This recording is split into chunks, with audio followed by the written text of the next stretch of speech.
kumbu ya siku ya leo. Kwa hivyo watoto wetu na wale vijana kama mimi ambao wakati huo alikuwa hata baba hajui mama yuko wapi. Alikuwa hajui, nilifanya kusikia tu madaraka madaraka paka leo nami nimesimama hapa nasema madaraka.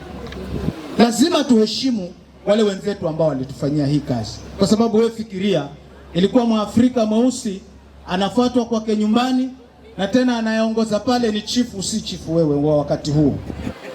Chifu anaenda paka pale, anatafuta vijana wa nguvu, anawabeba, anawapelekea bepari, waende wakauzwe kama watumwa ama wakafanye kazi kwa mzungu shambani. Silikuwa kazi ngumu hiyo. Kwa hivyo wacha tumshukuru Mwenyezi Mungu kwamba leo kumbe tunakuja kusherekea hapa.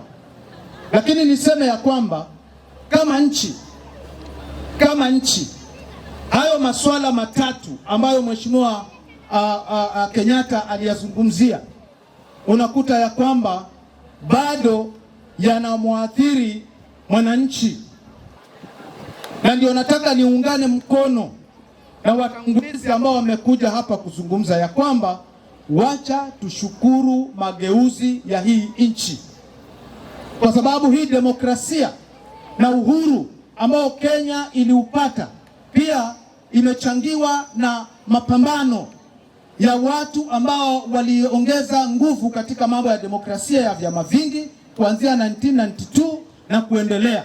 Ndio kukaja mfumo wa ugatuzi.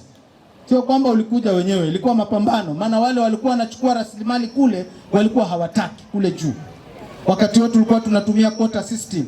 Yaani ukitaka shule ni uende mpaka kwa DC, na wakati huo alikuwa Kwale, ukaseme kule Kasemeni, kule Chindi, kule Mkwiro kunatekana shule. Unatoka mbali bwana.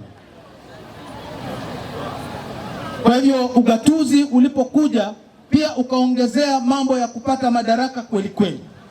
Ndio leo unaweza kumkuta hapa administrator, ukamkuta hapa chief, ukakuta chairman wa CDF, ukakuta DCC, na ukamwambia ya kwamba katika kijiji chetu kunakosekana ECD, barabara mbovu na kadhalika na kadhalika.